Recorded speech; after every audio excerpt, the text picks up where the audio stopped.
لاوانە درسي أو الرومان دسنا ناوبشي دومين بشكاني علمي أصول فقه بنامنشاني أدلة الأحكام دیارە بەشی یەکەمین باسمە لە حکمە شەرعیەکان کرد کەوا مەبەست و مەقسەد لە خوێندنی علمی ئوسولی فقه گەیشتن بەو حکمە شەرعیانەیە هەر ئەوە مەبەست و مەقسەدی بەڵکو علمی فقهیشە بەڵام وتمان جیاوازی لە نێوان علمی فقه و ئوسولی فقه زیاتر لایەنە عەمەلی و تەطبیقاتەکەیە بەڵام ئوسولی فقه لایانی دانانی با بڵێم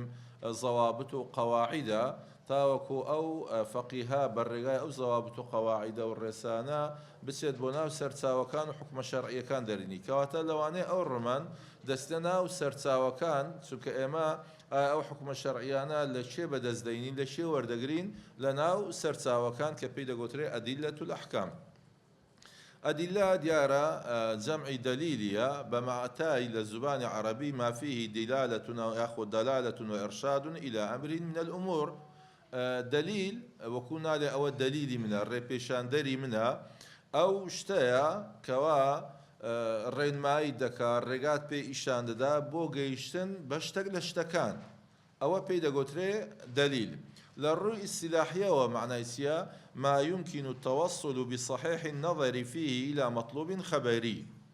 ديار إما دوشتمانيا بلغا أويا ما يمكن التوصل بصحيح النظر فيه أو شتيا كممكن إنسان بيبغا برقايشي راست درست جوان بو جيشتن با داواكاريشي خبري داواكاري خبري ما بس من حكم الشرعية كيا صحيح النظريش أو بلغيا كإما أو ريراستيا ريراست لداي إما سرتاو كان بلغا شرعية كان إما برقاي أو بلغانا دقين بو آواتي دمانوي أو مقصد ومبستي دمانوي أو مطلوب خبرية كمقصد مالي حكم الشرعية كيا بنمونك استا لبو من دردكبت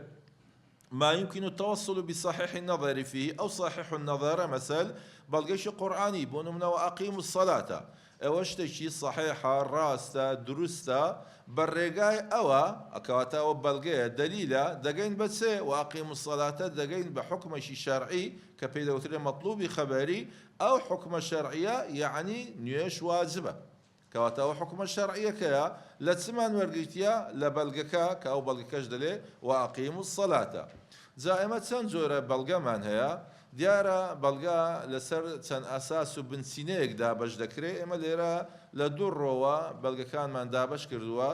لە ڕووی یەکەمەوە لە ڕووی با بڵێم ئیتیفاق و اختیلاف لە نێوان زانایان لەسەر ئەوەی ئایا ئەو سەرچاوەیە دەبێت بە سەرچاوەیە خودنا چونکە ئێمە بەڕێزان 11 سەرچاوەی فقهیمان هەیە دوانیان پێی دەگوترێ المەصادر الأصلية کە کتاب و سونەیە أو نوعكي تريش في دقوتري المصادر يعني الأدلة الطبيعية أوان تابعي أو دو سرساونا زا أو يازد سرساو بيكوا إما دست بهمويان دقرين ياخدنا أو خلاف لنوان زانان أو يازد سرساوان كردوا بسيبش بشي يكمين هو محل اتفاق بين المسلمين يعني همو مسلمان پێکەوە متتەفقن لەسەرەوە یەکدەنگن یەگەڕانە کەوا ئەوە دەبێت بە سەرچاوە ئەویش چیە کتاب و سونەیە یعنی هیچ زانایەک نییە هیچ عالمەک نییە هیچ مەزهەبەک نییە ئایا مەزهەبەکە توندبی یان مەزهەبەکە شلبی هەر چۆن هەبی دەلێت بەڵێ ئەمەش دەڵێن کتاب و سونە ئەوە دوو سەرچاوەی سەرەکین ئێمە حکمە شەرعیەکانی لێ دەردەین ئەوە کێشەمان لەوە نییە. بەشی دووەمین هو محل اتفاق جمهور المسلمين أو جاري بشهر زوركي علماء أهل السنة وجماعة أوانا بل متفقا لسر ولا سرساواني كذا كونا جير خاني بشي دوامين أو شمو اتفاقيا لسرها أو اشتيا وهو الإجماع والقياس. إجماع وقياس هر صار مذهبي سر شخومن حنفية كان مالشية كان شافعية كان حنبلية كان هر والة تنانت ظاهرية كان أباضية كان أوانا هميان سيا متفقا لسر أوي كوا إجماع وقياسش سرساوي سرشين إلا لنا أهل السنة والجماعة هرتان عندك لا زانان دلين أوا بابلم لا أهل السنة والجماعة درسونا مثل بشك بشت با إجماع نابستن بۆ نمونە مەجموعەک لە معتەزیلەکان پێیان دەگوترێت نەظامی. طبعا نەظامی ئەوە ناوەکە درایتە پال بەهۆی ئەوە هاتووە پیاوەک ناوی ئیبراهیمی کوڕی سەیاری کولیهانی نەظامی البەسری بووە. ئەوە ساڵی 1985 کۆچی لەدایک بووە لە بەسرا لەسەر دەستی ئەبوی هوڵەیلی الحەلافی معتەزیلی پەروەردە بووە. دوای ئەوە طبعا مەذهبەشی سەر بەخۆ وەردەگریت، قسێک مەذهبەشی توندە پێی دەگوترێت مەذهبی نەظامی. مامەستای ئیمامی جاحەدیش بوو ڕەزا و ڕەحمەتی خوای گەورە لەسەر بێ، ئەوانە یەکجار توندن. ئەو بەشە لە معتەزیلەکان دەڵێن جگە لە کتاب و سوننە نەبی تەنانەت ما ئیش بە ئیجماعیش ناکەین. طبعا ئیجماع کە سەرچاوی سێمە مادام ئیش بە ئیجماع نەکا ئەوە بە ئەولاتر بە قیاس و سەرچاوەکانی دیکە هەر ئیش پێ ناکات. هەندێک لە خەواریجەکانیش بە ئیجماع ناکەن، هەندێک لە زاهریەکان و جعفەریەکانیش ئیش بە قیاس ناکەن. هەرچەندە زاهریەکان دەڵێن مە ئیش بە قیاس ناکەین، بەڵام لە لایەنی عەمەلی خۆیان لە تەطبیقاتی عەمەلی خۆیان ئیش بە قیاس دەکەن، بەڵام ئەوان ناوی تری لێ دەنێن لە زیاتی بڵێن ئەوە قیاسە نەخێدەی پشتمان بەو سەرچاوەی تر بەستاوە، یاخود مەسەل لەژێر ڕۆشنایی ئەو ئاەتە ئەو بڕیارەماندایە. ئەلموهیم لە ئیجماع و قیاس ئەو سێ تائیفەیە، هەندێک لە خەواریجەکان، هەندێک لە معتەزیلەکان، زعفەریەکان و زاهریەکانیش بەلایەنی زاهریەکە ئیش ئەوانیش بە قیاس ناکەن. بەشی سێەم ئەو جارەی وهوە محل اختلاف بین العلماء. نەخێر ئەو حەفت سەرچاوەی کەمایە، ئەو حەفت سەرچاوە علەمای ئەهلی سوننە و جەماعەش خلاف لە نێوانیان هەیە، يعني حتى بين جمهورهم أو زورانش تدقرتوا عرفة استصحابة استحسانا مصالح مرسلة شرع من قبلنا قول الصحابية لقصد الذرايع أو حفسر ساوا أو تنانات أهل السنة والجماعة خلاف لنوا أخوان هي هندك لو سرساوانا حنفية كان إيش بينا كان هندشيان شافعية كان هندشيان مالكية كان هندشيان حنبلية كان المهم خلاف لنوان وان هي درباري أو حفسر ساوا. دابشکردنی دوامین بۆ سەرچاوەکان ئەگەر تەمەشای ئەو 11 سەرچاوە بکەین ئەدەبن بە دوو بەش، بەشێکیان عەقلین بەشێکیان نەقلین. النەقلی یعنی وەکو کتاب و سونە و ئەوە نەقل، یعنی بە نەقل لە بۆمان هاتیە وەکو ئیجماع وەکو مەذهبی سەحابی وەکو شەرع من قبلنا ئەوە نەقلە کەوانە ئەوە پێیان دەگوترێت الأدلة النەقلیە. بەڵام هەندێک لە بەڵگەکان لەو 11 بەڵگانە عەقلینە. بۆ نمونە قیاس شتەکە دوای باز دەکەین بە تەفسیلی حکمی لەسەر دانەبەزیان ئاەتی لەسەر دانەبەزیە، بەڵام شتێکی دی هاوشێوەی ئەومان هەیە ئاەتی بۆ ئەو دابەزیە کە تەمەشا دەکەین ئەو هۆکاری حەرامبوون یان حەلالبوون یان واجببوونی ئەو شتێکەوە بەڵگەی لەسرە ڕێک نێزیکە لەو شتە نوێیە کە ئێستا تەعارە، لەبەرەوە دەین ئەوەش قیاس دەکەین لەسەرەوەی پێشتر. زەمە بەسم لێ عەقلی خۆمان بەکارینە تاوەکو توانیمان بڵێین ئەو بابەتەش قیاسکەین لەسەر بابەتەکەی تر. هەروە لە ئیستیحسان و مەصالح مرسلە و ئیستصحاب و سەد و ذەرایع ئەوانە هەموو بەڵگە و ئەدیلە عەقلین. ئێستا بە یەک بێک بیننا ئەو بەڵگانە لە ڕووی ئوسولیەوە تەمەشاکەین. بەڕێزان ئێمە کاتێک دەڵێین ئێمە لە پێناسەی ئوسول کە خوێندمان چمان گوت والعلم بالقواعد والأدلة الإجمالية التي يتوصل بواسطتها إلى استنباط الفقه. يعني أو باز لا تصدقات باز ئاشنابوونە شارەزابوونە بەو یاسا و ڕێسا و قەواعیدانە لەگەڵ بەڵگە ئیجمالیەکان کەواتە علمی ئوسولی فقه لە ئەسڵەوە دوو بابەتە. بابەتێکیان قەواعیدەکانە کەوە لە بەشی سێم دەخوێنین، بابەتێکیانیش بەڵگەکانە، بەڵام بەڵگەکان ئاگامان لێبی کە دەین الأدلة الإجمالية، يعني ئێمە ناچی نالێین بڵێن ئەوە قورئانە بين آيات لقرآن بينين إنزا بين بلا والله أو دليل أو حلال أو دليل أو حرام أو إشي أصولينية أو إشي شيء إشي فقهي أو أدي أصولي شون تمشى قرآن دكا أصولي تمشى قرآن دكا دليل آية قرآن شون باز لحكم الشرعية كان دكا بتشي وازك آية قرآن كاتك باز لا بابتش الشرعي دكات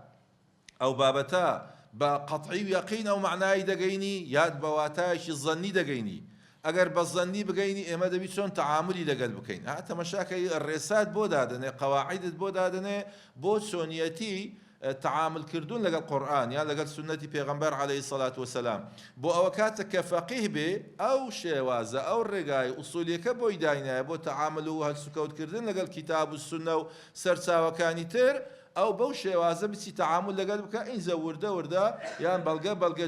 جزئیە دەربینیت و دوای ئەوە بڕیاری لەسەر بدا. ئێستا بۆمان دەردەکەوی ئینشاءڵڵا لە خوێندنمان تەبان بۆ ئەوە یەکسەر ئاگامان لە خۆمان بی لەسە لە بۆمان دەردەکەوی کە چەند زەحمەتە وان نییە یەکسەر بڵین وەڵایی با بچینە ناو کتاب و سونە و بەڵگەکان بینە دەرێ بەڵگەکان ناتوانی بینێ دەرێ هەتا نەزانی ئایا ئوسولی بە ئێمە دەلێت چۆن دەبی ئێمە هەلسوکەوت دەگەل کتاب و سونە بکەین. کەوابی ئێمە کە باز لە قورآن دەکەین قورآن تەبان پێناسەکەی زۆر واضحە هو الكتاب المنزل على رسول الله محمد صلى الله عليه وسلم المكتوب في المصاحف المنقول إلينا عنه نقلا متواترا بلا شبهة. قرآن هم زور بي زانان وابناسان كردوا أو كتابيا كداب الزيوا بوسر پیغمبر عليه الصلاة والسلام لنيوان دو بابلم لا زلد نسرايتوا كوكو مصحف بيدا قوتري همو او آياتانا آيات وشا بيت همو دا بزيه ببي شبهه بمتواتري للا خواي پروردگاره و برگاي جبرائيل عليه السلام بو پیغمبر عليه الصلاة والسلام او قرآن او ايدا زانين بلام اويكا بيويس بزانين بيان القرآن للأحكام آية قرآن سون حكم كان من بورون دكاتوا اليرا استو ولامي بالراسية وكسانة دينا وهندشان كيكسر دلين ما مادام قرآن هيا تبيانا لكل شيء اخو مجدلين تبيانا لكل شيء بلام چون بياني كرديا قرآن كباز لحكم كان دكا بدو شواز باز دكا بشي كمين كحر زوركيتي كأو مشكلة قوركي قرآن أوش أويا ذكر القواعد والمبادئ العامة للتشريع إنزا وبيان الأحكام بصورة مجملة وهو القسم الأكبر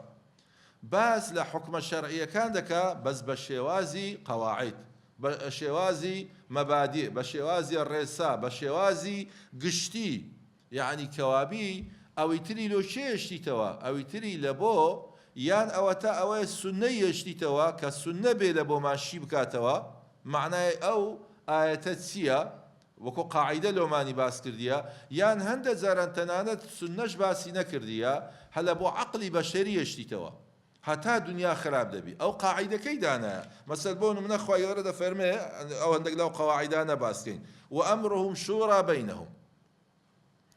او مسلمانانا كاتكتين دلنا بابندين بكتاب السنه يقلو شتاني بيز دكا بابند بن بي لهم كارو كسابات كان لهم شو كار كان بتايبتي لبابتي حكم الراني دبي شد بمشورات بكن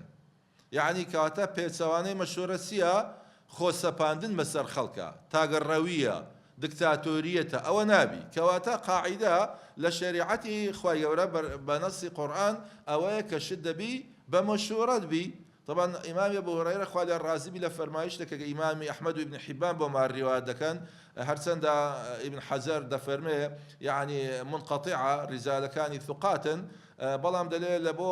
وەرگرتن معناکەشی دروست و ڕاستە دەفەرمێ ما رأيت أحدا قط كان أكثر مشورة لأصحابه من رسول الله صلى الله عليه وسلم. يعني كسم نبينية بقد بيغمبر عليه الصلاة والسلام مشورة بالصحابة كان يخوي بك لهم كارو كرده وكان زكوابي ليرا كقوتيتي شورى بالرزان شورا شێوازی جیاوازیە ئێستا ئەو برا بەڕێزانەی گەلە زاروا دەبی دەڵێن هەڵبژاردن حەرام و پێغەمبەر عەلەیهی سەڵات وسەلام وای نەکردێ و یاخود یەکێکی دەڵێت ئەوە ئاگاداری بەوە نییە باشە ئەدی چۆنە یعنی وەرە لە بۆ من باسکە ئەلمیم ما باشتر ئەوەیە خە هەڵبژاردن نەبوو ینی با بڵێن ئەوە ئێستا وەسیلە و ڕێگایەکە چۆن بی ینی دەبیە کە خۆ بسەپێنی وانە ئێدە و کاتیشێ بە قوت بی ئەو خۆی دەسەپێنی و حکومەکە وەردەگری ئەوش لە جێگای خۆیتی نەخێر لەبەرەوەش تەمەشا دەکەین ئەو ئاەتە کە بە گشتیاتیە وەکو قاعیدە کاتیە ئەلمهم ئەو ئینسانە نێ خۆ نەسەپێنی لە بۆ کارەکان تەنانەت لەناو عایلەی خۆی لەگەڵ منداڵەکانی خۆی بێت مەشورەت بکە ڕایانی ژوەر بگری بە تایبەتی فەسئەل بی خەبیرە فەسئەلوا ئەهلە الذیکر ئین کنتم لا تعلمون ئەوە دەبی ببێت بە مەشورەت ئینجا ئەوە وامە بە چۆنیەتی مەشورەتەکە قورآن لە بۆ عەقلی من و توی بەجێهێشتیە زاری وا دەبێت حتا تەمەشاکەین هەر بژاردننی مەسەل ئەو خەلیفانە پێغەمبەر عەلەیهی سەلات وەسەلام نەیگوت بە شێوازەکە بژێرن بەس گوتی نابی حکم نەبی نابی دەسەڵات نەبی نابی والی نەبی نابی خەلیفە نەبی تەماشا دەکەین ئیمامی ئەبوو بەکر بە پرسۆڕای و مەشورەتی دوانی وەکو ئەبوو عوبەیدە و ئیمامی عومەر و دەستیان بەرز کردەوەمە لە هەمویان بەباشتر دەزانین خەڵکینا وەرن بەیعی پێ بدەن ئەوانیش هەموو ئیتیفاقیان لەسەر کرد و ئەوەی هەندێک گومانیشی هەبوو دووسێ ئایەت و حەدیثیان لە بوانینا گومانانەش نەما و هەموو بەیعیان پێدا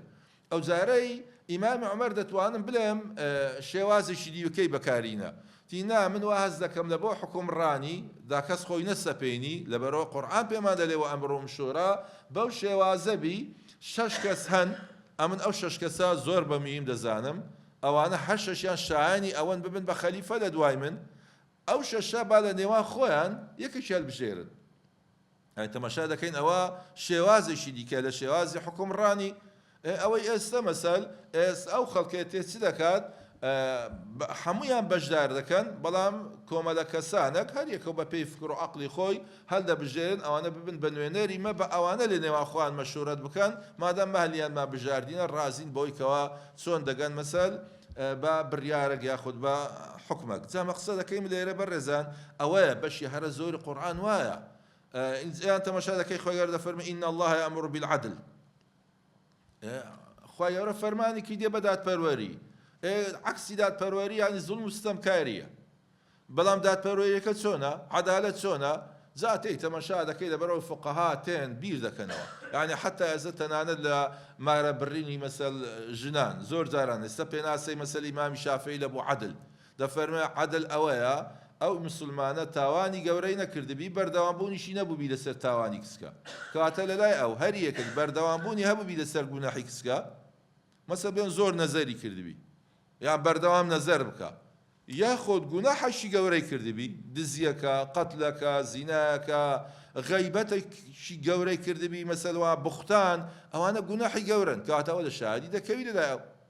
لەوانە زانایەکی دیکە بە شێوازیشی پێناسە دەکات بەڵام هەموویان دەبی بڵێن عەدل هەبی یعنی لۆچکە ئەوە خۆی گەورە فەرمانی پێکردینە بە عەدالەت ئەوە گوتمان بەشێکی وایە بەشی دووەمین نا حەدیثاتیە ڕاستە ئاەتەکە مجمەلە بەڵام حەدیثاتیە بۆمانێ ڕۆم کردیتەوە خۆی گەورە دەفەرمێ وەئەقیموا الصەلاتە دەربارەی نوێژ دەربارەی حەج وەلیلای عەلى الناس حج البەیت من استطاع إليه سبیلا پێغەمبەر عەلەیهی الصەلاة وەسەلام دەفەرمێ صەلوا كما رأيتموني أصلي کەواتەوە شیکردنەوەی شتە مجمەلەکەیە بە کورتی و پوختیەکەیە ئەو تەفسیلی دایتێ دەربارەی حەج دەفەرمێ لتأخذوا مناسككم فإني لا أدري لعلي لا أحج بعد حجتي هذه وەرن ئەنگۆ بە دوای من بڕۆن ئەمنوا حەجەکتان بۆ دەکەم چۆن حەجەکەی دەکەم ئەنگۆش بەو شێوازەیە حەز بکەنەوە بۆ سالی ئایندا ئەمن نەبینەوە جارێکی دیکە تەماشا دەکەین ئەوە تەفسیری ئەو ئاەتەیە ولله على الناس حج البيت من استطاع إليه سبيلا بەشی دووەمین لە حکومە شەرعیەکانی کە قورئان باسکە پێی دەگوترێ الأحكام التفصيلية يعني باوردی تەواو باسی کردیە ئەویش زۆر کەمە لە قورئان يعني حتا هەندێک لە زانایان دەڵێن حکمە مجمەلەکان نزیکەی 170 تا 80 دەڕە حکمە تەفسیلیەکان لەوانەیە 20 لە 100 حتا هەندێک دەڵێن لەوانەیە 10 لە 100 بی يعني زۆر کەمە ئێ باشە ئێستا ئەوانەی دەڵێن خاص ئەوەی ناوی خوا لێنە قورئانی و ئەو شتانە پشت بە چ دەبەستن يعني كاتو 180 قورئان هەمووی مجمل بی حەدیثی لێ ببە دەر دەبی چ بکەی عەقڵی خۆت بەکاربینی ئێکە عەقڵی خۆت بەکارینە ئەکیدە تو تووشی هەلە دەبی لەبەرەوە دەڵێن ئەو ئافرەتە زۆر ژیر و عاقڵ بووە یەک لەو تەسەوراتانەی هەبووە ئافرەتێک شێشەشی دەکەوتە لای قازیەک قازیەکە بە ئافرەتەکەی دەلێت زانی شارەزا لە دین و شەرع ئەمن بە قورئان و سونە یان بە قورئان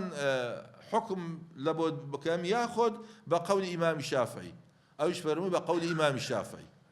والله زور لام سيرة يعني تو قول إمام الشافعي لا جورة ترى قلتي نخير قول إمام الشافعي لا قرآن جورة النية بلام إسا كتدلي بقرآن قرآن باسي شيء مني كردية نايم لنا قرآن هيا تينا والله بلام قرآن أما جاي بحكمك كردية أمريج لو تفسير ذكم دلي أو هابكا باشە گوتی کەوابی تو تەفسیری قورئان لە بۆ من دەکەی بە تەفسیری قورئانەکە تێی حکم لەسەر من دەکەی ئێوتی ئیمامی شافعی شتێ تەفسیری ئەو ئاەتەی تو دەکات کە لە کتابەکەی خۆی لە فقەکەی خۆی باسی کردیە دەدەلێ بەو شێوازە حکم لە بۆ ئەو ئافرەتەی بکە جا باشە جەنابەت باشتر حالی دەبی لەو ئاەتەی یان ئیمامی شافعی ئێوتی وەڵڵا ئیمامی شافعی لە من شارەزاترە لە شیکردنەوەی ئەو ئاەتانە ئەدیکەوتی منیش مەبەستەکەم ئەوەیە یعنی کاتێک دەڵێم ئیمامی شافعی ئەو لە ژیرفانی خۆی خۆ قسان ناکە لە تو دیندارترە تەقواترە عالمترە هەزار ساڵ پێشی تو بووە خەر لە سەلەف الصالحە یعنی تابعیە کەوابی ئەوە تێگەیشتنەکەیە لەبەرەوە بەڕێزان ئەو شتانە زۆر جاران یعنی کە تۆ بەرامبەرەکە عیلمی نییە یەکسەر تێ ئەو گومانانە دروست دەکا ئەم دەڵێم کتاب و سونە ئەو گوتی ئیمامی شافعی دی باشە کە دەڵێ ئیمامی شافعی هەر بەخۆی زانایە کە دەڵێن مەذهب معنای چییە مەذهب کورتترین پێناسەی مەذهب دەڵێن طەریق و فەهمی نەس ڕێگای تێگەیشتن لە دەقەکان ئیخلاص ئەوە ڕێگای تێگەیشتن لە دەقەکان بەڵام شێ ئەو عالمە گەورە ئەو مجتەهیدە ئێستا توش دەلێی توش دەلێ ڕێگای تێگەیشتن لە نەس ئینجا یان خۆت یان هەدەبی بگەڕێو لە ئەو زانانە ئەگەر گەڕایو لە ئەو زانانە لۆ دیدەیە پاڵ خۆت هەر نەدای پاڵ خۆت کتاب و سونە نییە کتاب و سونە ئەو ئیسانە دەشتە ناو کتاب و سونە مەبەسمە لەو ئاەتانە نییە هەموو کەسەکەندەک ئاەت واضحە و دیارە ئەوە ئیشتیهاد و شتی پێویست نییە خۆی گەورە دەفەرمێ ئەوە حەلالە ئەوە حەرامە هەندە شتی بەسیط غەیبەت حەرامە درۆ حەرامە ئەو هەمومان دەزانین و تێدەگەینەوە بەڵام ئاەتەکە پەیوەندی بە حکمێکی شەرعیەوە بی يعني با غير مباشر ئاماژەی پێکردبی بە ئیشارات دوای لە قەواعیدەکان باز دەکەین یاخود بە مجمەلی باسی کردبی پێویست بەوەی دەکە عەقلی خۆت بەکاربینی لەگەل ئەدێ ئەو کاتی دەمێنێتەوە عەقلی من و تو یان لە عەقلی ئەو مجتەهیدە ئەگەر گەیشتی تێ پلەی ئیجتیهاد فەرموو عەقلەکەی خۆت بەکاربینە ئەگەر دەڵێیشی وەڵا ئەمن قسەی ئەوە نەقل دەکەم ئەدی کەوابی توش هەر بێ مقەلید و تەواو جا کتاب و سونەکە لەشێن ئەوە یەک لە ئیشکالەکانە خۆی بەڕاستی زۆر جاران هەرماوەها دەلێن و ینی هەم گوناحمان دەگاتێ ئەگەر ئەو قسانە بکەین تۆهمەتێک ئەگەر مەبەستمان ئەو بێ ئەو عولەمانە بشێنین یان حاشەک شیوان درۆ بەسە دەویان دەلێن ئەوان لەکن خۆ دەردەینن ئێوە جوانیە یان ئەوە تا ئەوەیە هەر قسەی ئەوان نەقل دەکەین ئێوەش لەلایەکی دی من و تو نینە بیستە ناو کتاب و سونە مەبەستمان لە دەرینانی بابەتە فەقی و شەرعی زەعمەتەکانە ئەگەر نا بابەتە سادە و ساکارەکانەوە هەموو لایەکمان دەزانین لەبەرەوە بەڕێزان ئەو بەشانەی کەوا تەفسیریە زۆر کەمە لە قورئان میراتە مەسەل هەندێک لە عقوبات و حدود دیارە مەوزەری تەلاق و ژمارەی تەلاق و هەندێک لە محەڕەماتی ئافرەتان ئەوە قورئان بە تەفسیری باسی کردیە واضحە و دیارە وانەش نەگۆڕا تا قیامەت هەروە دەمینێتەوە بەشی دووەمین لە قورئان بەڕێزان دەلالەة القورئان على الأحكام دەلالەة القورئان على الأحكام مەبەستمان چییە ئەوە ئێستا زانیمان قورئان بە دوو شێوازان باز لە حکمە شەرعیەکان دەکا بەشێکی هەرە زۆری بە شێوازێکی مجمەلە یان بە شێوازێکی قەواعید و زەوابتە ئەوی دیل و عەقلی بەشەریەشیتەوە چونکە قورئان هەتا دەمینێتەوە لەبەرەوە بابەتە نوێیەکان ئەگەر ئەوها بە مجمەلی بێتەوە وەکو قەواعید و یاسا لە بۆت بێتەوە گۆڕانکایی دەمینێتەوە لەسەر خۆتە کێشە نییە یعنی خوا گەورەش ئەو مەجالەی دایتێت و وەڵام ئەوەیە ئەهلی حەل و عەقد ئەو قسانە دەکەن ئەوانەی کەەوە عاقلن ئەوانەی لە زبانی عەرەبی حالی دەبن یان بە تەفسیلی جا ئایا ئەو بەشە ئایا بە مجمەلی کە باز بکە یان بە تەفسیلی باسکە لەفزە ئەو لەفزە چۆن دەلالەت لەسەر معنایەکەی دەدا بە دوو شێوازان هەندێکیان بەڕێزان دەلالەتی لەسەر معنایەکەی قەطعیە کە دەلێن قەطعیە یعنی هەموو ئینسانێک هەموو مسلمانێک خاون عەقڵ بی بالغ بی لەو ئاەتە حالی دەبی کەواتە ئەوە پێی دەگوترێت چێ دەلالەتی لەفز لەسەر ئەو معنایە قەطعیە مەجالی تاویلی تێ نییە واضحە یعنی خوای گەورە دەفەرمێ الزانیة والزانی فاجلدوا كل واحد منهما 100 جلدة كلمة 100 چ تەویل دەکەی 100 جەلدەیە نەنەوەتونەوەیە نە 101 بەڵام لەوانەیە بین باسی جەلدەکە بکەین لێرە مەجالی تەویلی تێدەبی ئەرێ جەلدە چییە دارە بەردە یعنی مەسەل سۆندەیە قامسیە بەچیە یعنی ئەوە پێویست بە تەفسیلات دەکات ئایا حەدیثمان هەیە لەسەر ئەو بابەتە نییە ئەگەر نەبی بگەڕێینەوە لە بۆ لوغات زلدها بالزبان العربي بتسد قوتري يعني أو مزال عقلي تدبي أو تمشاكل نفسي آياتها باش شي ليه قطعية باش شي دبت الظني لسر معناك طبعا أو قطعي بي أو قوتبان بشك لآياتها كان وايا باش دوامينا ظنية زاري واد بها للروي لغيوت سن معناك دقيني تمشاك والمطلقات يتربصن بأنفسهن 3 قروء أو آفرتان كطلاق درين عيد كان 3 قرآ كدسينا اللغة للزبان العربي قرء بطهر شاتية بحيض شاتية بكامان عصب كين أو ليرة مزالي اجتهاد لو تسك أو قطعيني أو بظني ما دام لفظك دو معنى يجيان سي معنى يجيان يعني معناه كي واضح نبو بيز بسلك بيز باجتهاد دك بلام اجتهانا كبداخل يستزور اجتهاد فرقي لك اجتهاد شلون عزم لبي اجتهاد نا خو ما عندوبنا وزانينا وشروط اجتهاد اللي بيت دي اويا كاتك هات انزتي بدواد هذا الراء اويا زانا وعالم امك باس ماكت بيش چەند دقەیەک بوو وتمان پێویست بە مجتەهید دەکات زۆر کەسێ لێ کتاب السنة ئەدی وەرە باشە نەگەڕێەوە سە قەولی عولەمایان ئەو حەیزەی ئەو تۆهرە ئەو قۆڕعەی بە تۆهردا نەیان بە حەیز و بۆ دەبی پرسیاری لێ بکەیت لەبەر چی بەس نەگەڕێەوە چ کتێبێکی ئەتنالم لە کتاب السنة دەڕۆ ئەوە کتاب ئەوەش سنة فەرمو ئەوە قورئان دەلێ سێ قورئان دانیشە قورئیش بڕۆ لە زوبانی عەرەبی بگەڕێ دەلێ تۆهرە و دەلێ حەیزیشە ئەتو دەخێ پالکامان جا بە پێم وابیش نابی کە من دەڵێم بەشێکی زۆری ئەو خەڵکی ئێستا بوویتە جەماعەتی پێم وابی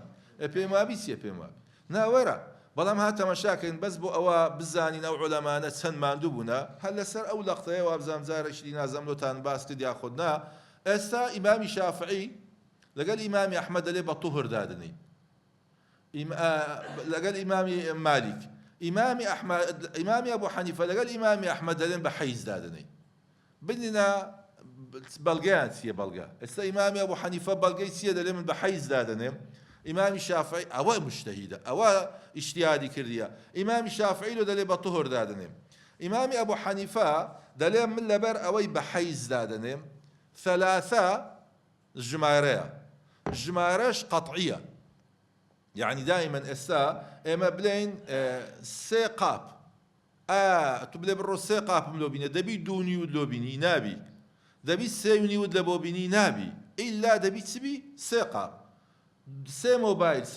سي كرسي زاد فرمي هرشتك جماري لقلبو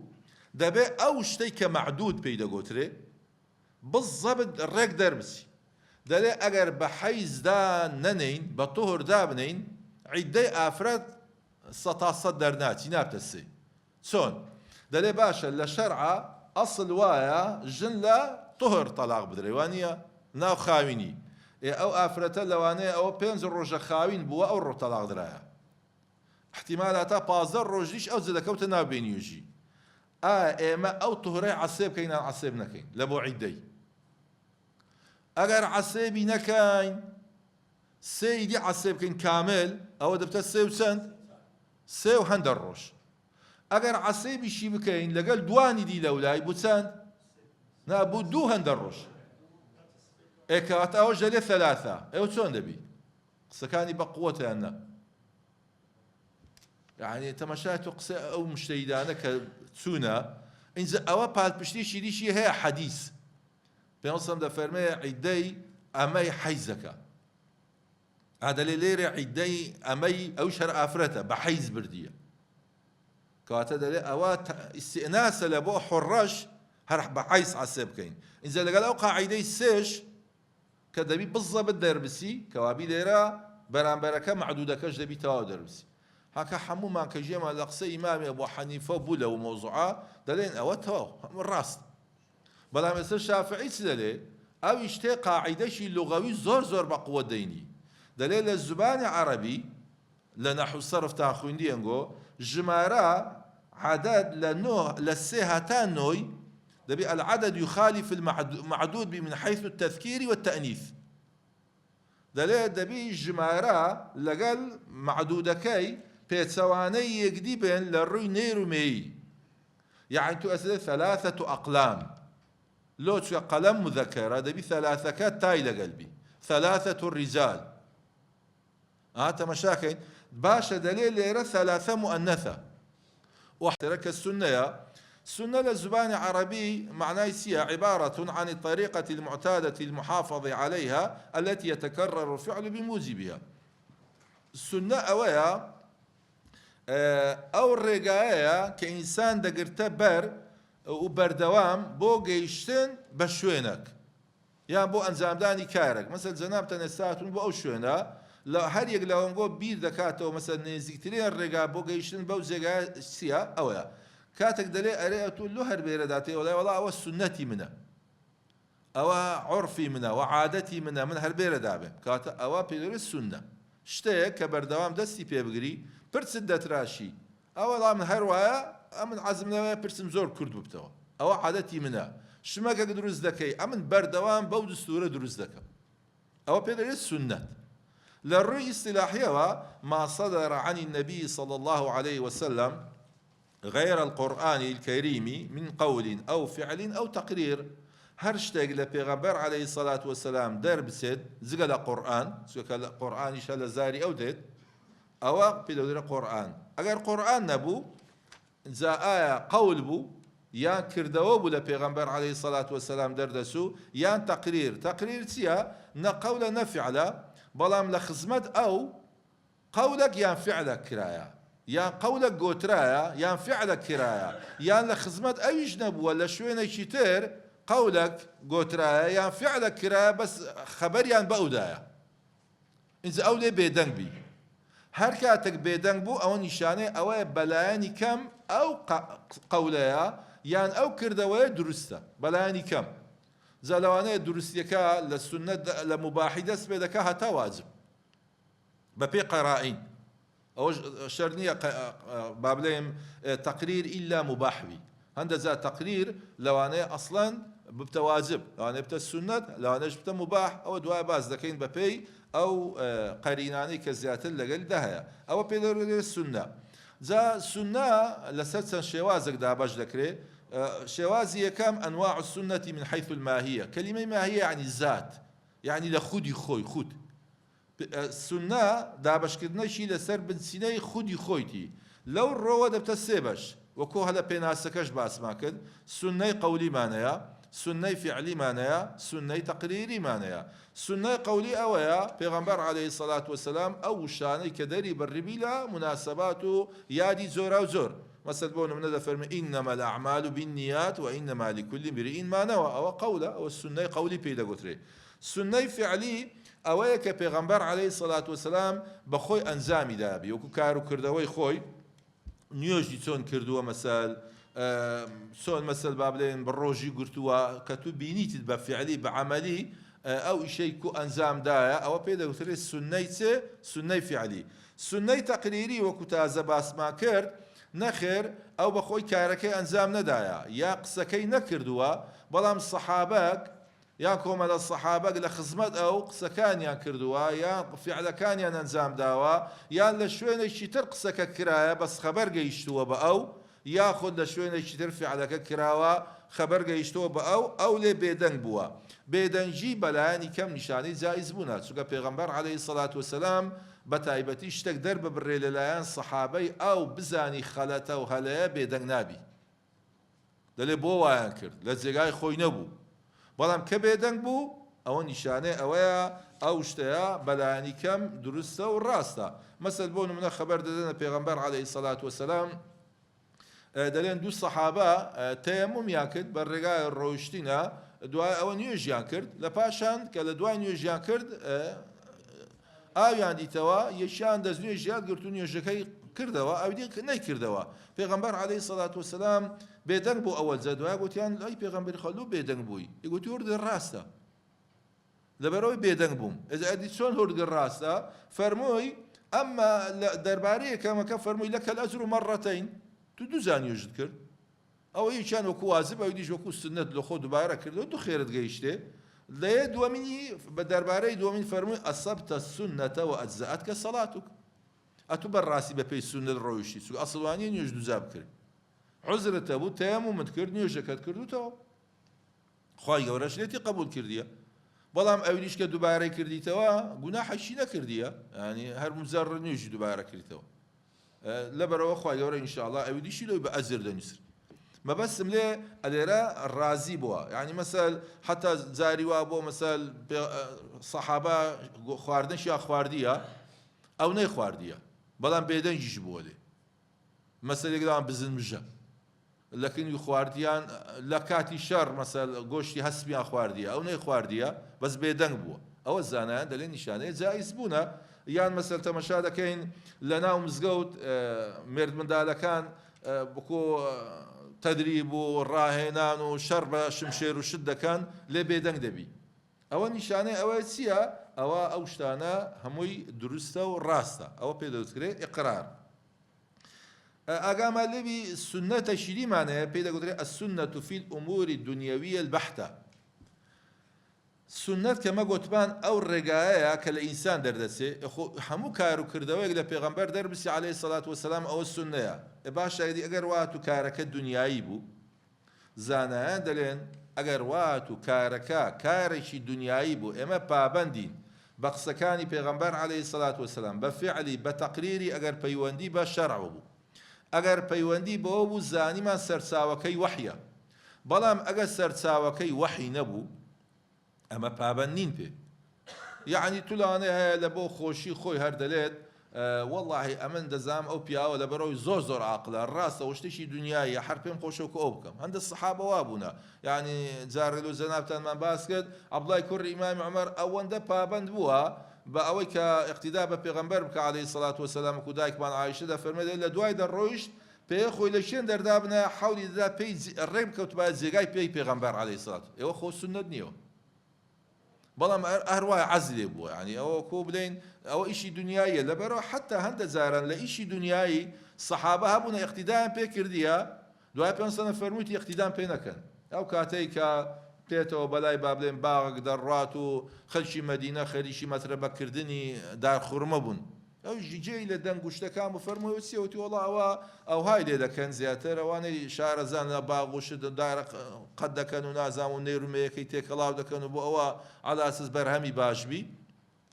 ئەوش لە وڵامدا فەرمووی ئەگەر بەجێریش بێنن وەهەز ناکەم یعنی لەو تەرەکوه فەلەم یولاقیحوه لەصەلوحە یعنی ئەگەر وهاش نەکەن هەر بەرهەمی دەبی دەڵێ ئەوانش ئەو قسەیان بیست دیارە خەبەر لە بۆیان دەچی وازی لێ دەیدن ئەو ساری بەروبوومەکەی باش نابی دیانەی پێغەمبەری خوا جەناب دوا فەرموود ئەوان جوازیان لێینا بەروبوومەکەی وها نەبوو جا پێغەمبەر عەلەیهی سەڵات وسەلام فەرمووی ئیذا کان شەیء من ئەمر دنیاکم فأنتم أعلم به فإذا كان من أمر دينكم فإليه ئەگەر شتێک پەیوەندی بە کاروباری دنیای خۆتان بوو ئەمگۆ باشتر لێ دەزانن بەڵام ئەگەر پەیوەندی بە دین وە بوو وەکو وەحی ئەوە لە من وەربگرن بەشی دووەمین لە ئەفعالان ئەوە قەول بوو هەندە جاران فعلی پێغەمبەریش عەلەیهی سەڵات وسەلام نابتە سونە بەتایبەتی ئەو فعلانەی کە وەکو تەبیعاتی بەشەری خۆی مەسەل عەزی لەو خواردنەیە عەزی لەو زۆرە دانیشتنەیە حەزی لەو شێوازە ڕۆیشتنەیە یعنی ئەوە شتێکی ئەتیادیە ئیلا مەگەر بەڵگەشی دی نەقلی بێ پالپشتی ئەو فعلەی پێغەمبەر بکە عەلەیهی سەڵات وسەلام وەکو شەرع ئەو کاتی ئێمە دەڵێن بەڵێ ئەمە دەبی پابەند بین پێ ئەگەر نا هەر خۆی تەبیعاتی وا بووە تەبیعاتی لە خواردنی زۆرە خواردنەک بووە ئێوە معنای نییە خواردنە سونەتە لەوانێت تو هەر عەزت لە خواردنە دەبی یان خواردنێکی دیکە بخۆی یان عەزی مەسەل لە ئاوی سارد بوو یان حەزی لە ئاوی شیرتێن بوو هەر ئاوەکە بی یان حتا تەنانەت لە جەیش باشە ئەوە الحاق دەکرێ بەوە سەحابەی ڕێک کردیە هەمووی ڕێ ڕاوەستانە بە دارچیوای شوای لێ دەکرێ باشە لە شەڕێ ئەو سەردەمەی دەبی خەلکی توشەکوێ ڕێکەی بەرامبەر بە دوژمنی وەڵڵاهی دەلەوە زۆر باشە ڕێک تۆپەشی لێ هەموو لە ناو دەبنێتەوە ئەخەوە ناکرێ لۆ چونکە ئەوە شەڕی شمشێرە دی وایە بەرامبەری ڕادەوەستن و هەریەک لە بۆ یەکێک دەڕوا بەڵام ئەو شەڕێ ئێستاوان نییە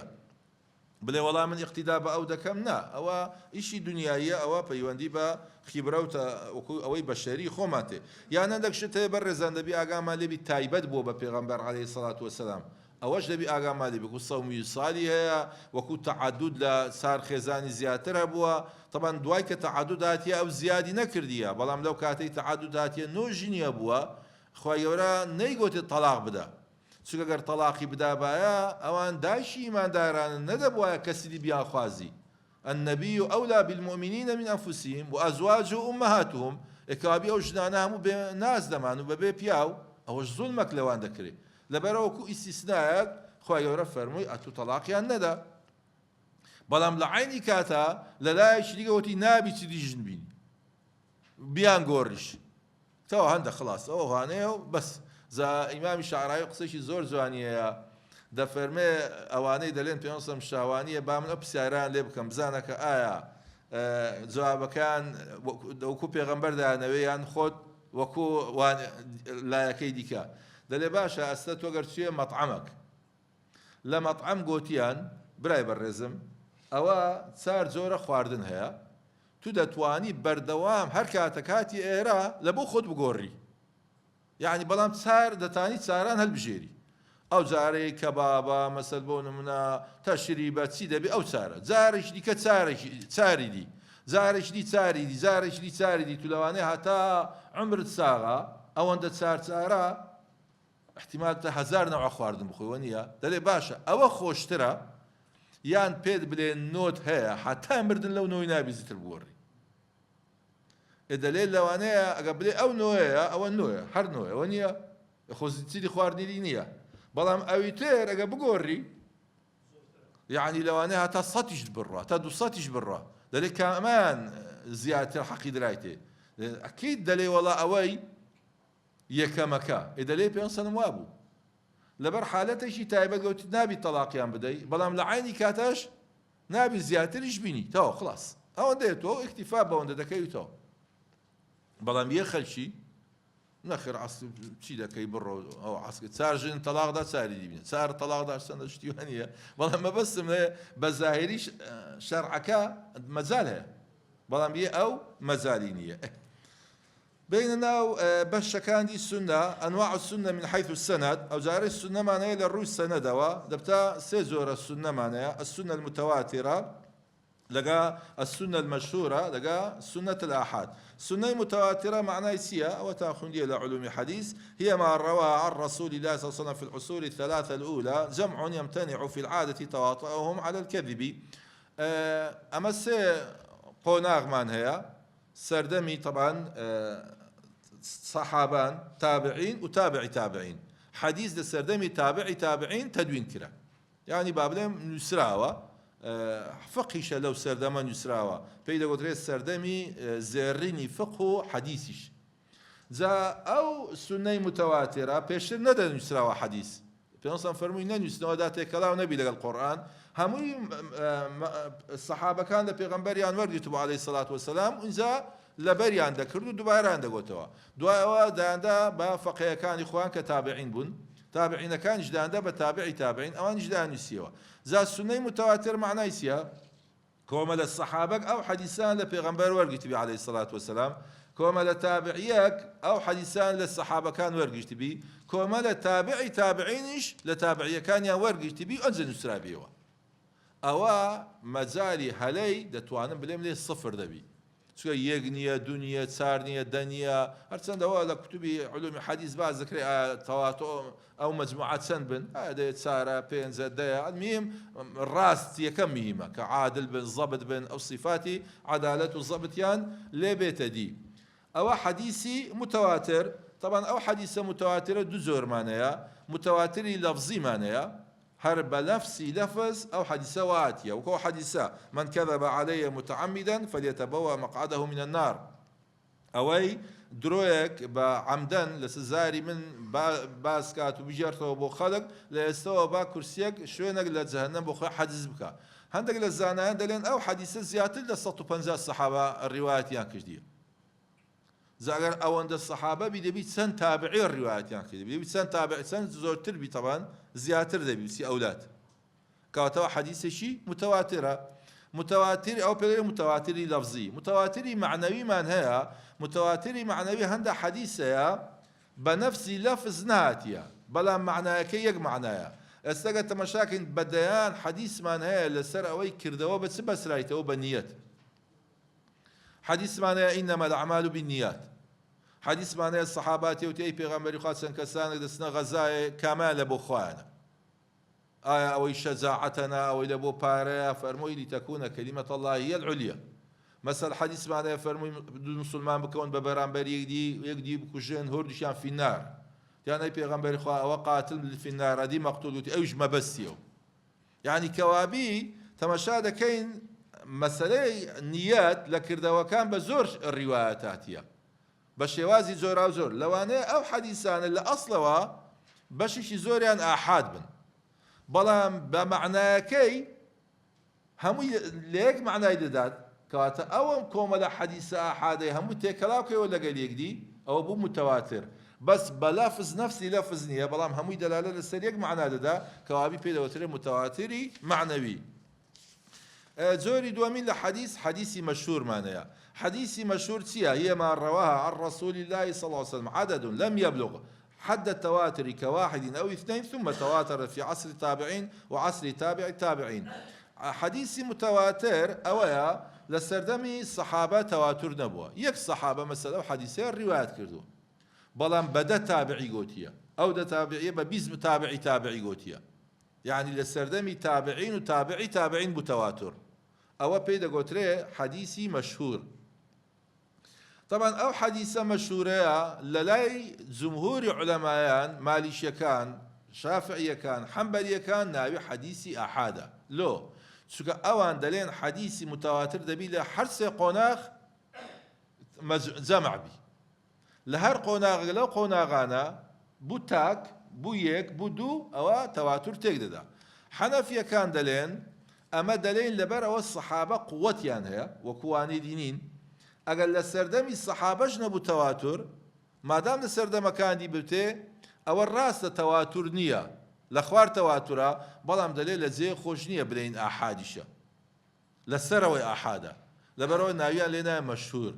للا حنفية كان مشهور نيزيق دبتو متواتري يعني كاتك حكمي بيدا كان يعني دواء أو باز ذكين تخصيصي عام بيدا كري عام كان قطعي بي حديثي مشهور بي دلي أو تخصيص بيدا كري سوك الظن الغالب أو بيدا لسه حديثي مشهور أو مرتبة دوما بشي سيام لحديث بابلم لحديث للروي ورود وسند وكبقات بيما بيدا ودرس سنة الآحاد هي ما رواها عن رسول الله صلى الله عليه وسلم آحاد يعني الروايات يعني كردوا أواني لبيغمبر عليه الصلاة والسلام بتاك كواحد أو اثنين أو جمع لم يبلغ حد التواتر كما قلت من حد تواتر زانا دلي كوملك سانك بن زاجر ببي أو كذا كوملك سانك بن بلغ الجماري بينزيان دانابي لا بينزو خير بيدري أحد مثل سعر سي دوا أجر بلين هر جمع بمطلقي كواتيك دو أحدا حد الشهادة لين هر دوش جمعة كاتب زيك المهم أويك الروايات يعني كده الصحابة كان لبيغمبر عليه الصلاة والسلام نجيشتنا بحديث تواتر هر وهذا للسردمي تابعينش مثلا الصحابة بدو تابعين يقولتيا أو دو تابعينش بدو تابعين يقولتيا كاتل لهيت سردمك لو سردمي أو حديث نجيشتي تحديث تواتر أو بيدا قلت حديث أحد كزوربي أو حديث لو نوعانيا أو أنا للروي دو الرومانية مدبو حديث للروي وكبلين ثبوتوا حديث الصحيحة يعني تمام حديث الظنية للروي دلالتي لسر معناها ذكري حديثي أحد لسر دلالتي لسر معناها شنزا الظني بي وذكريش قطعي بي سو حديث هي للروي هاتنا وكبيز بلي كولينا ويابكات تابلين صحيحة بلام كدام شاي معناها كي كاين لفظك أو ندرون وأشكرها قطعية معناها كي زاري وادا بي نخير معناها كاش زور قطعينية كواتل درو ودبت الظني للروي ورودوا وللروي دلالتوا زاري واج دبي بس للروي ورودوا ظنية بس للروي دلالتوا قطعية ودواء باز ذكين زا أو حديثي كدبتا آحاد كقطبان مشهورش للاي جمهور بآحاد عصيبا زانا دلين تا صحيح بي بيز ذكا بين شرطي لبيت دي يكم زاري اتصال السند يعني لا أو كاتك حديث تدوين كراية بابلم إمامي بخارية شيخ كي بخاري أو لشيخ خوي ورتي أو لشيخ خوي أو لشيخ خوي هذا قاته بيغمبر عليه الصلاة والسلام حمويا اتصال بي أو شرطي كم شرطی دوامین ئەو کۆمەلە ڕاویەی کە حەدیثیان ڕیوایەت کردووە دەبێ هەموو عادل بن، سەحابە هەموو عدولن، ئیشکالەکەمان لە خوار سەحابانە، هەموو عولەما متفقن لەسەرەوەی لە دەڕووی عەدالەتەوە سەحابە هەموو عادلن، بەڵام لە خوار سەحابان نەخێر، ئەوە بە دوواداچوون لە بۆی دەکرێت لێکۆلینەوەیە، ینی لەبەرەوە ئەمە مەسەل عیلم الڕیجالمان هەیە، ئەوە خاص بەو بابەتانە دەڕات دەبێت ئەو پیاوانەش هەموو عادل بن. عدالەتیش ئەوە پێناسەی کراوە لە علمی حەدیث زانایان پێناسیان کردووە. اینجا هەمویان ضەبط بن. ضەبط چییە؟ یعنی لەو کەسانە بن هەشیار بن، ئاگادار بن، شت بنووسنەوە یان حیفزیان باش بی. ئێستا زۆر کەسەیە مەسەل ئەو ڕاویە لە سەرەتاوە زۆر باش بووە، بەڵام تەمەشا دەکەی حتا لەبەرەوە دەی بزانی تاریخی ڕیوایەتی حەدیثەکەشی. ئێستا پیاوی وا هەیە يعني يسيق لو حديثاني قال لك زاري إشكال دربارة عمري دايكمان عايشة كبيان صلى خواستي يعني زوربي زانان دلين أو حديث الراسة لبخاريات يا بلام يقلو حديثاني كدلين إشكالي للسرية لوش يقل الراوي حديثك عمري كوري إشامة أو بياوا إمامي مالك يقل بياوا باشكاني عادل وضبطي دانايا لا کتابەکەی خۆی وەکو با بڵێم کە بە دوواداچوونی بۆ کردیە، بەڵام هەر خۆشی کە لە کۆتایە عمری لێی وەرنەگرتیە حەدیث. لۆ چ گوتی حەدیثی تێکەڵاو دەکردوایە. جا دەڵێ ئەو کاتەی کە ئەو حەدیثەیە ڕیوایەت کردیە سبحان الله ئەوە لەو وەختە بووە. یعنی لەبەرەوە زەبطی نەمابوو. لە بیری چوویتەوە لە قۆناغا. هەبنە حەدیث عیلمەشی تەمان زۆر زەحمەتە. زۆر بە وردەکاریە. ئەلمیم دەبینمە بزانین ئەو پیاوەی ئەو حەدیثەیە ڕیوایەت کردووە هەمووشیان زەبط بن. جارێک یەک لەو کەسانەیە ئاگاتان لە خۆبی ئەوانەی خەویان تێ ناو دەرسێ ئەوانە هەر حەدیثیان لێ وەرناگیرێت. لەبەرەوە نووسیە خێوانیە کە نووسیژبی چۆن حەدیثی لێ وەردەگیرێت لەبەرەوە ناتوانانی یان مەسەل لە بیرچوونەوەی زۆرە یان نانووسی هەیە لە بیرچوونەوەیە بەس هەمووشتی دەنووسی هەیە نانووسی بەڵام هەمووی لەبەر دەکا زاگەر حیفزی باش نەبی یان خەوی لێ بکەوی یان کەثرەت النسیانی هەبی ئەوە زەبطی نییە. ئەو سێ لە سەنەدەکە دووش لە مەتنەکە عدم العلة والشذوذ يعني عدم الشذوذ على العلة شاذ سيا أو حديثية كثيقية الروايات كردية بلام ناوركي مخالفي ثقات دكا أو يش بخوي الثقة بلام معقول نية أو حديثة مجموعة شديكا وكو أو ثقة أو أن بينششك أو بتنية ناوركي ويلا قالوان زياوازة أما دين أول حديثة شاذة أو ناجري ضعيف كذا أو شاذيش لنا ونبي إنزا علة يكزار زورة طبعا كتاب إلى سر علل ترمذي علل ابن الرزبي يعني كتابه بناء العلل علة يكزار زورة زا عند علل واخفي هي شارع وهي يعني تبى زاري تمشاده كده لبابا أو من أوبيا وأنا زين سن مشهور أو لو الرواية أو لا يعني عدل سطاسة لا يعني الضبط سطان سطن بلام تمشاده كده علة شي شارع وهي زور بدوادات في النكر يورد نبوة لذلك هذا زانم أو أنا ستاسة ضبطن بلام أو دل فلان الروايات كردية كاجا أو كاتي أو بياوه هبو أو دي مردبو أو بالسالة أو السالة سور روايات كديلي أخو مش دزانم بياوش الضبط بوا عادل بوا بلام أتم بيبير نكرتوا دل أول روايات كدية لأوا قد ورا تاريخي لدايبون مردني أوم لبو بينا لقلي أوي أو كاتي كزياتر أو حديثي ورقتي أو بالغ بوا أصلاً أو بياو بتسل 50 سالة وفاتي قريت الحديث اللي شندر اللي ورقت يعني أوانا بيريت سي علة خفيها قال إذا شاروا أو إلا علماء حديث لي دزان زاد بي أو بين شرطي لي بيتدي هر كاتك هر حديث شي أحد أو بين زمرزي لي أتدي أو بيدا قلت سي حديث شي صحيحة بلام أجر أو بين زي لي ناتدي يعني يقلو بين زاني ناتدي أو دبتا حديث شي ضعيف. إمامي أبو حنيفة لقال إمامي مالك هذا الشرط دي عندنا إمامي أبو حنيفة سي شرط دي إضافة كردية طبعا لو أنا بهوي أو سي شرطها باش شي زور لحديث أحد أبو حنيفة رد كاتوا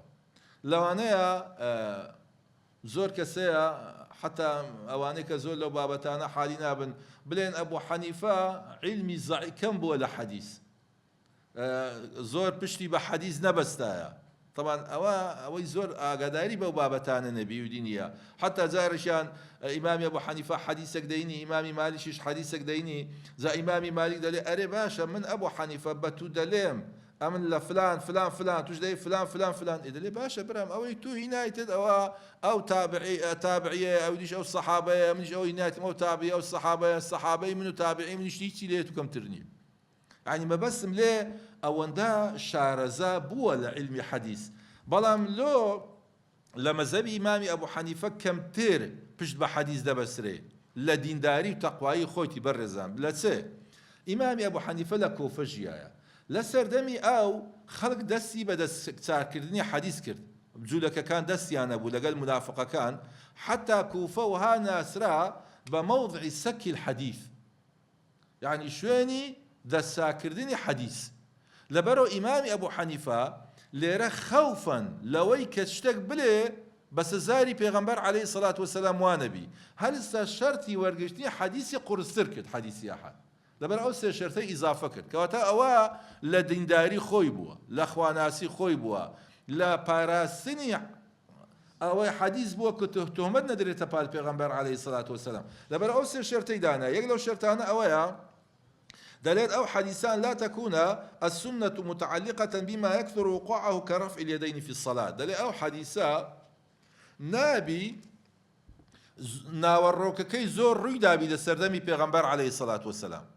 هەر حەدیثێک دەڵێ ناوەڕۆکەکەی زۆر ڕووی دابی نابی بە ئاحاد بێ دەی بە متەواتر بێ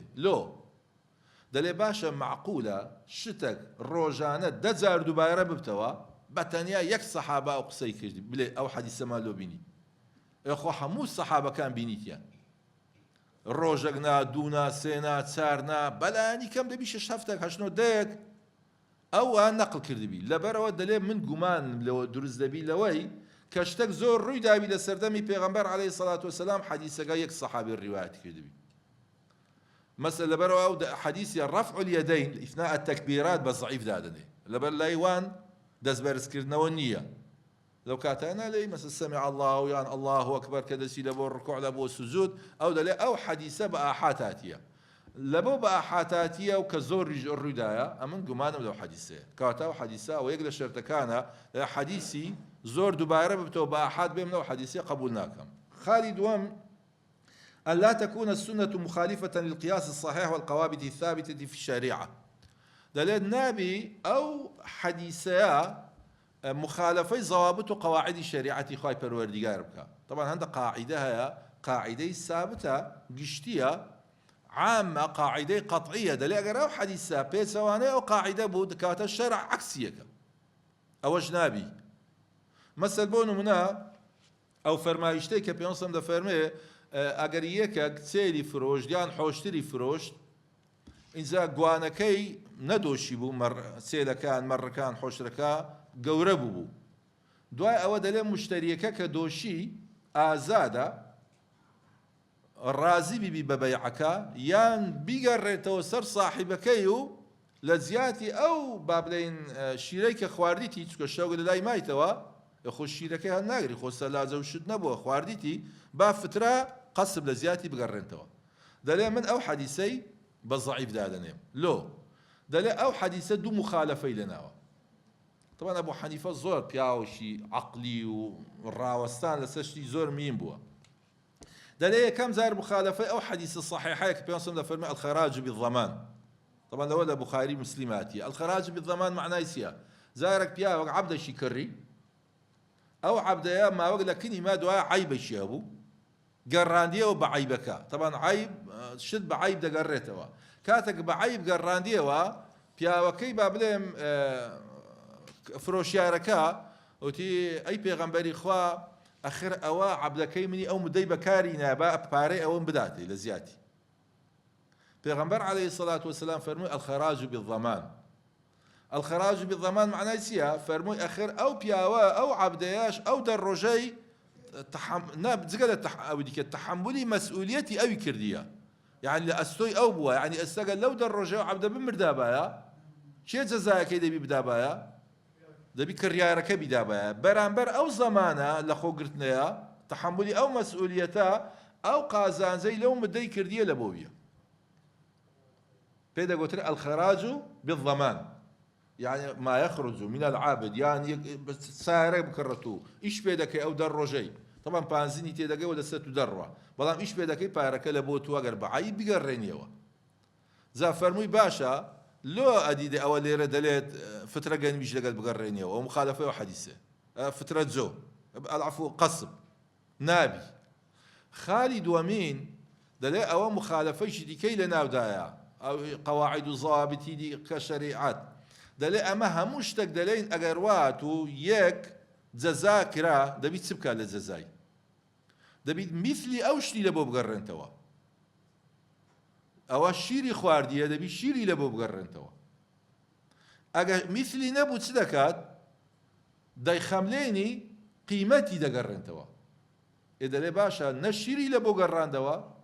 نخملا قيمتي لبو بقرن توا قصب وشير دوشتي لك زياوازن كاتد لي أو مخالفة وضوابط وقواعد أنشا لبروم دلي أو حديثة بحديث شيء ضعيف دان أو شرطي خوت يعني أو داينا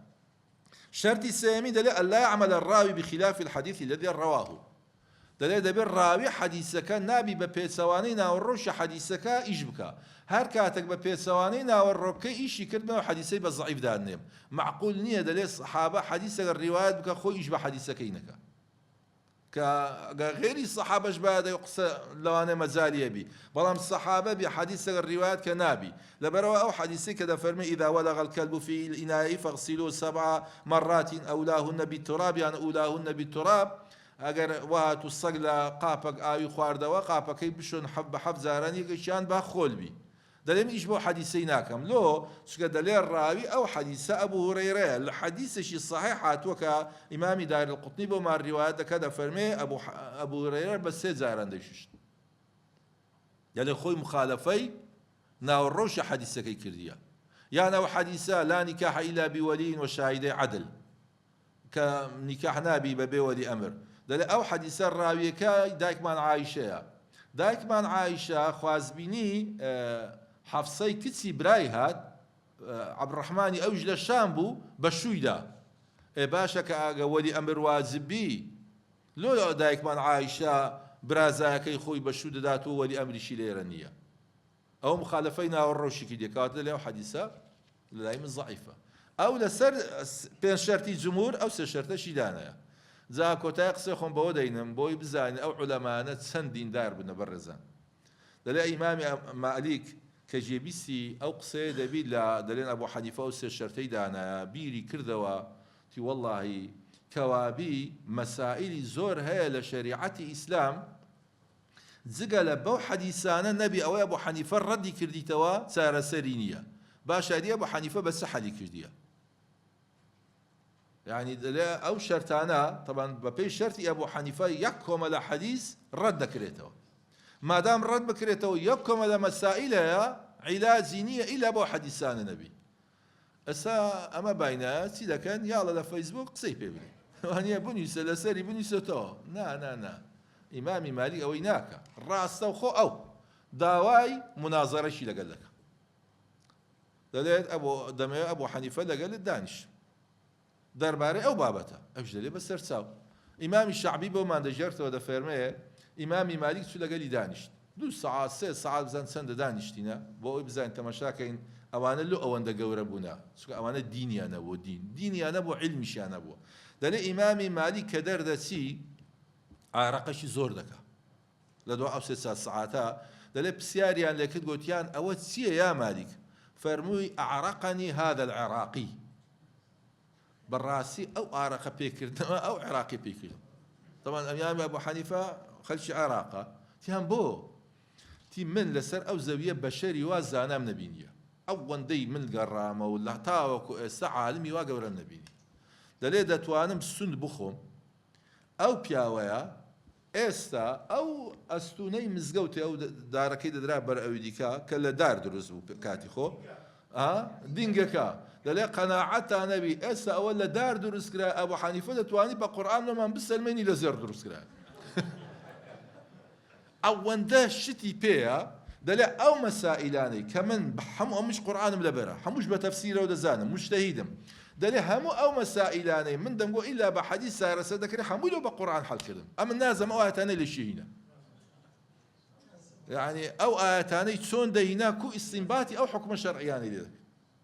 يعني ئەو عەقڵە گەورەی کە ئەو ئەبوو حەنیفەیەتی ئەو اعترافە گەورەیە لەلایەن ئیمامی مالی بۆ ئەبوو ئیمامی کەچی ئەمە ئەستا بە پێوەری ئێستا دەتوانین بڵێمەوە دوو سەر و حیزب بنیۆ نییە باوەڕ ئیسلامیش بن بەڵام دش بەیەکن وە نییە خۆ ئەو حیزبانەی ئێستاریشە لەوانەیە 100,000 لایەن گریانەبی ئێستا ئیمامی مالیک و ئەبوو حەنیفە عەسێ بکەین ئێستا ئیمامی ئەبوو حەنیفە لانەیە ملیارە زەماوەری هەبی ئەوەی تابعی مەزهبی ئەوە یعنی ئیمامی مالیک لەوانەیە هاتانی نزیکەی ئەگە بڵێم 200-300 هاتانی ملیاری هەبی کە چی تەمەشا دەکەی ئەوە حەقا ئەوە ڕاستیە ئەترافکردنە بۆ مۆزوعانە بەوە ئەوەندە گەورە بن ومێدەوارم خوای پەروەردیگار ئینشاءڵڵا بەشێک لە دینداری و تەقوایی و علمی ئەو زانە بەڕێزانەش بە قسمەت ئێمە بکە لە دەرسی داهاتوە بەشەیمە لە حەدیث و ئینشاءڵڵا ئەو بابەتانەی تر کە پەیوەندی بە بەڵگەکان تر هەیە باز دەکەین وآخر دعوانا الحمد لله رب العالمين وصلى الله على سيدنا محمد وعلى آله وأصحابه أجمعين